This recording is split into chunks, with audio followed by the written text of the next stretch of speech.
दोस्त के साथ इतनी रात मत जाना, तो बेटा कह देता तुम छूट सकते हो, मेरा यार नहीं छूटेगा। गैरत नहीं आती बेटे, जब मुसीबत में खड़ा होगा और तेरा यार भी कह देगा भाई मैं यहाँ तेरे साथ, दुनिया मुंह मोड़ लेगी, फिर बाप की चौखट पर जाना।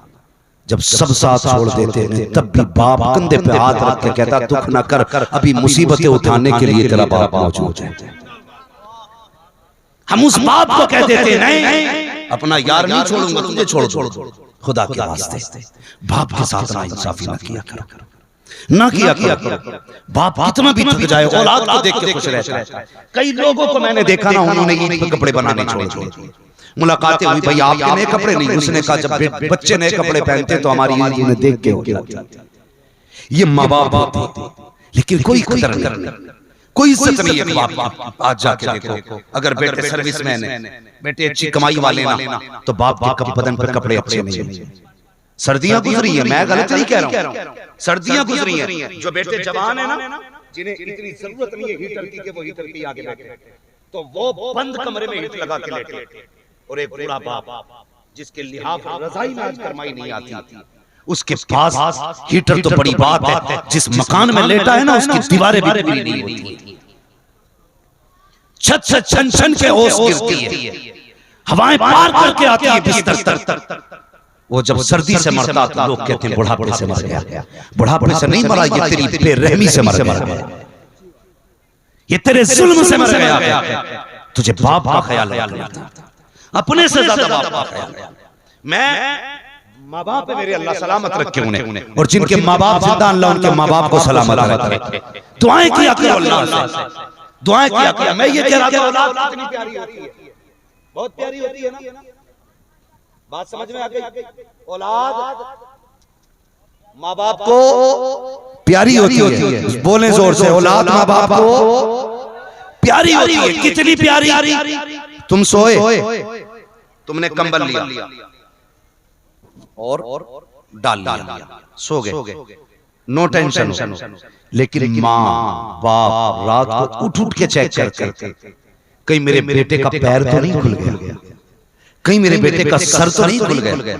अगर तुम कंबल से निकल जाओ तो ये रात में उठ के तुम्हारा बदन ढांकते हैं, लेकिन जब इन पे बुढ़ापा आया, माँ की रजाई नीचे गिर गई, उठाने के काबिल ना थी, माँ का कंबल नीचे सरक गया, ताकत नहीं थी उठाने की। खुदा की कसम पूरी रात माँ आवाज देती रही, बेटे मेरी रजाई संभाल दे, बेटे मेरे कंबल को उठा दे। हम अपनी बीवी के पल्लू से लिपट के ऐसे सोए कि हमें माँ की एक आवाज नहीं आई, हमें बाप की एक सदा कानों तक नहीं आई है। और तुम्हें खुदा का वास्ता, जब तुम छोटे थे ये ताकतवर थे तो उठ के तुम्हारे बिस्तर चेक करते थे। आज जब ये कमजोर है तुम ताकतवर हो गए हो, अब तुम्हारी जिम्मेदारी बनती है रातों को उठ करके इनके कंबल चेक किया करो, इनके लिहाज चेक किया करो, इनके बिस्तर चेक किया करो, पहली आवाज में दौड़ जाया करो, इसलिए कि जब माँ बाप राजी होते हैं तभी खुदा राजी हुआ।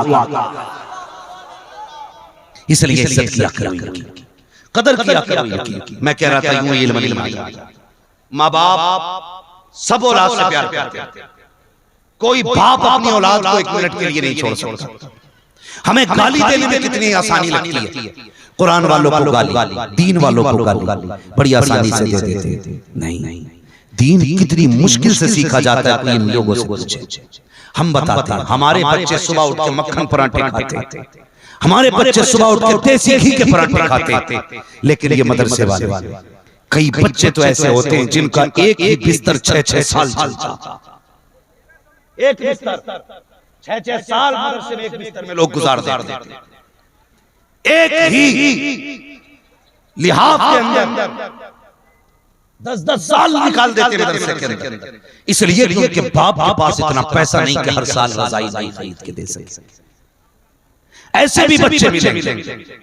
और गौर से सुनना प्यारे, हमारे बच्चे सुबह उठते, नाश्ते में अगर बच्चे को अंडा बॉयल नहीं मिला या ऑमलेट चाहिए था, उबाल के दे दिया तो नाराज होकर कहता नहीं अम्मी मुझे नहीं खाना, ये माँ कहती है ठहर दूसरा बना देती हूँ। लेकिन जिस दिन से ये बच्चे घर से चलते हैं, पूछ उन माँ बाप से जिन्होंने बच्चों को खुद से दूर किया। हर बाप चाहता है मेरा बेटा मेरे बुढ़ापे का सहारा है, लेकिन अगर बेटा कुरान सीखने निकले, माँ बाप पे बुढ़ापा भी आ जाए, खुद मजदूरी करता है लेकिन औलाद को कुरान से दूर नहीं होने देता है। कहता बेटे तेरे हिस्से की मेहनत मैं करूंगा, लेकिन तुझे कुरान का कारी बनना है, तेरे हिस्से की मजदूरी मैं करूंगा, तुझे मुस्तफा के दीन का वारिस बनना है। इस सोच के साथ बच्चे को घर से रुखसत किया जाता है। तुमने नहीं देखा जब बच्चे घर से निकलते हैं तो माँ भी दुपट्टे में आंसू पोंछ रही है, बहन भी दुपट्टे में आंसू साफ कर रही है, बाप भी छुप के आंसू बहा रहा है। हाय किधर जा रहा है ये उधर जा रहा है जहाँ कोई खाने को पूछने वाला नहीं होगा, जहाँ कोई रात को बिस्तर उड़ाने वाला नहीं होगा, जहाँ कोई रात को रजाई चेक करने वाला नहीं होगा। जब ये रात को सोता था रजाई उतर जाती थी तो उठ के मार जाया करती थी, रजाई में डाला करती थी, लेकिन वहां जा रहा है रजाई तो बड़ी बात है। जब ये बिस्तर से नीचे जाएगा तो कोई उठा के बिस्तर पे डालने वाला नहीं होगा, जब रजाई से पैर निकलेंगे तो कोई उड़ाने वाला नहीं होगा। हम जब घर के अंदर रहते हैं तो चारपाई पे सोया करते हैं, वहां जा रहा है जहाँ चारपाई नहीं जमीन पे सोना है।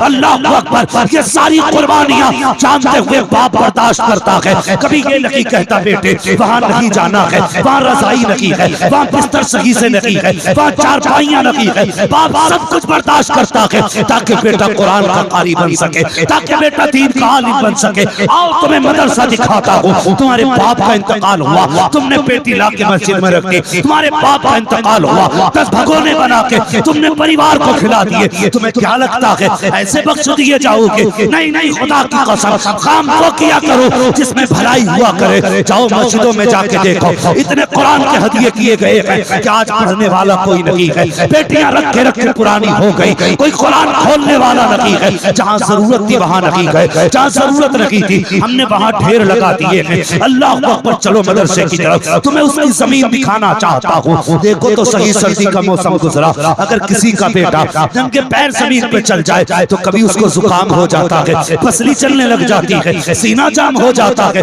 डॉक्टर कहता है तुम्हारा बेटा जमीन पे लेटा था, कहा अभी अभी जिद की, रोता हुआ जमीन पे लेट गया। डॉक्टर ने कहा बस इसी वजह से इसकी पसलियां जाम हो रही है, इसको ठंड लग गई है। लेकिन कसम खुदा की खा के कहता हूँ, पूछो इन उलमा से, जब से ये कुरान वाले मदरसे में आते हैं कभी चारपाई नसीब नहीं होती है, पूरी जिंदगी मदरसे की जमीन पे लेटा करते हैं। लेकिन बताए कोई मौलवी, कोई बच्चा ठंड की वजह से आज तक नहीं मरा, कोई निमोनिया की वजह से नहीं मरा, कोई खांसी की वजह से नहीं मरा। मुझे बता तो सही, तेरा बेटा एक दिन जमीन पे नंगे पैर चले तो नाक बंद हो जाती है, सीना बंद हो जाता है। लेकिन देख कुरान वालों को, जब तेरा बेटा सुबह उठता है तो गीजन का गर्म पानी मिलता है, मगर ये कुरान वाले रात को 2 बजे उठते हैं, 3 बजे उठते हैं, वही टंकी का ठंडा पानी, वही ठंडा फर्श है, जब हाथ धोया करते हैं हाथों का पता नहीं रहता है, इतने सर्द पानी में हाथ डाला है कि हाथ गलने लग जाते हैं। खुदा की कसम, लेकिन तबीयत सलामत है, नंगे पैर फर्श पे चल रहे हैं फिर भी तबीयत सलामत है, ठंडा पानी पी रहे हैं फिर भी तबीयत सलामत है। मुझे बता तो सही क्या फर्क है? तेरा बेटा एक दिन जमीन पे लेटा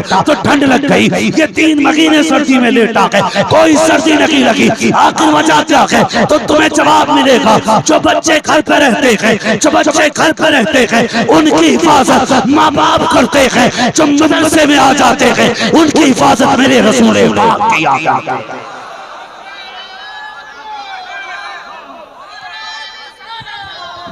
नारे तकबीर, नारे रिसालत, अज़मते कुरान। नारे तकबीर, नारे रिसालत, नारे रिसालत, अज़मते कुरान, अज़मते कुरान, जश्न दस्तार बंदी।